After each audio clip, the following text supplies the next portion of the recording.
amigos, bem-vindos a mais um vídeo da série Descomplicando a Kabbalah. Eu sou Sérgio Battarelli e o vídeo de hoje, Retorno Seguro, baseado em Zohar Breshit 150b. Como poderia ser que, se Jacó confiava em Deus, ele não confiava que Deus cumpriria sua promessa? O Rabino Ria começou seu discurso sobre os justos aparentemente sem confiança em Deus, citando: as iniquidades prevalecem sobre mim e tu eliminarás as nossas transgressões. Isso está em Salmo 65, versículo 4. Este versículo é difícil porque sua primeira metade no singular não se encaixa com a segunda metade que está no plural.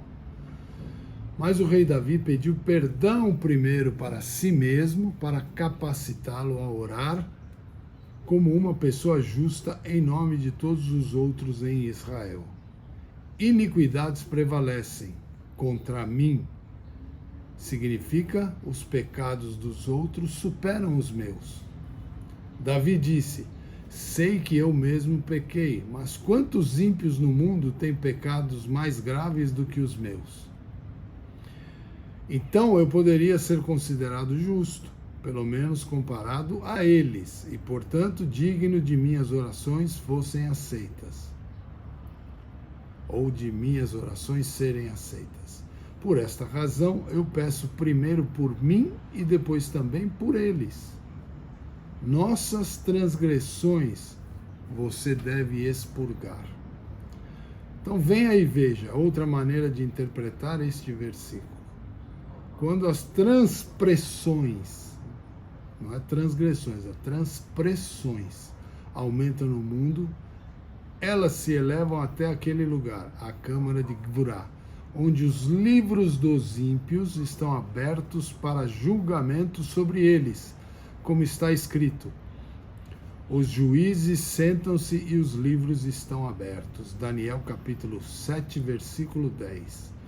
Estes são os livros que são mantidos, registrando as obras de cada pessoa má, e quando eles morrem, esses livros são levados perante os juízes, e esse livro, que é aberto no palácio de Gvurá, do julgamento, está acima da cabeça de Davi. Isso está acima da Sefirá de Malhut. Portanto, perdão,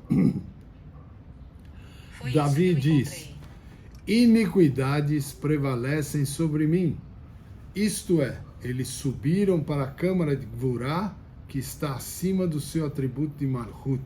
Portanto, Davi é incapaz de retificá-los ou adoçá-los apenas.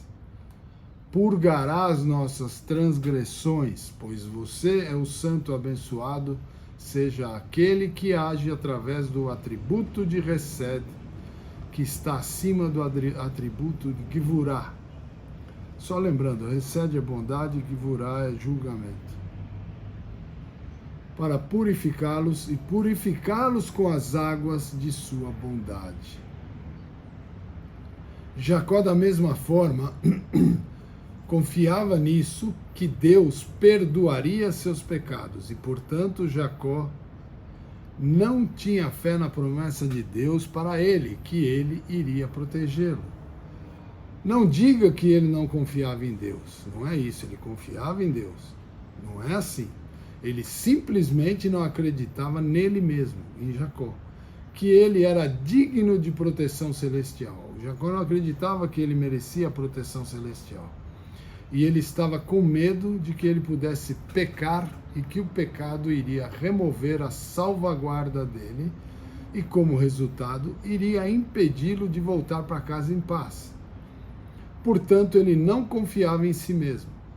Aqui vemos como os justos estão constantemente com medo de que eles possam pecar diante de Deus.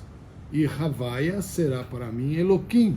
Significa que quando voltarei em paz, vou colocar o nome de Deus Havaia, que significa misericórdia perante mim, como se fosse o nome Eloquim, que significa julgamento. Então eu o adoro para sempre. Adoro Deus, Hashem, para sempre. Mas em suas viagens era necessário que Jacó meditasse no nome que representa o atributo da misericórdia, para que o atributo estivesse com ele para salvá-lo de Esaú e de Labão. Rabino Aha discorda e diz que não queria despertar o atributo de julgamento em suas viagens. Jacó disse: agora, ou seja, nessa jornada, eu não preciso despertar o atributo de julgamento ao invés de misericórdia, para me proteger de Esaú e Labão. Quando eu voltar para a casa do meu pai, que está relacionado com o julgamento do atributo de Isaac, o meu atributo de compaixão, ou Tiferet, também incluirá o atributo de julgamento, e eu vou me conectar a ele como o meu atributo combina os dois.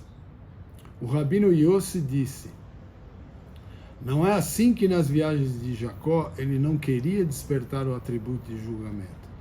Mas ele disse: se Eloquim estiver comigo, para mim a necessidade do atributo de julgamento significado por Eloquim, para ser despertado para me proteger justificadamente contra os desejos de Esaú e Labão, de me causar danos, até eu voltar em paz para a casa do meu pai. Mais uma vez que eu tenha retornado em segurança, eu incluirei misericórdia dentro do julgamento, e eu serei amarrado em um vínculo fiel, representando a Sefirá de Malhut, e fazer com que todas as Sefirot sejam como uma só. Porque o Ari e Rida incluíram isso, e o que eles estão tentando nos ensinar fazendo isso, a vida tem tudo a ver com equilíbrio, essa mistura adequada de clemência e rigor. Todos nós podemos sentir quando alguém consegue. Essa pessoa parece contente, centrada, nunca irritada ou irada com trivialidades. Ele ou ela parece irradiar luz por dentro. Qual é o truque? Talvez devemos ser alquimistas, ou talvez devêssemos ser alquimistas internos. Quando sentimos que estamos sendo muito duros, devemos nos injetar uma dose de bondade. Quando você estiver, então, muito duro com você mesmo, seu julgamento com você, então é hora de você injetar uma dose de bondade em você mesmo. Quando sentimos que ser muito expansivo não está funcionando, devemos adicionar uma dose de disciplina. O objetivo é Ishtahavu, equilíbrio. Nas palavras do santo Baal Shem Tov, no versículo: eu coloquei, em hebraico Shifti, Deus diante de mim constantemente. Salmo 16, versículo 8. Leia Shivti como eu coloco. Leia-o como Ishtahavu, equilíbrio. Então não leia como eu coloco, leia como equilíbrio. Estou sempre equilibrado diante de Deus. Essa foi a magia, a revelação do nosso pai Jacó, que misturou o atributo de seu avô Abraão e de seu pai Isaac, honrando suas memórias e esculpindo um novo caminho, centrado para nós, seus filhos, os filhos de Israel. O que isso significa para você agora? E por que esse texto está sendo revelado agora? Reflita.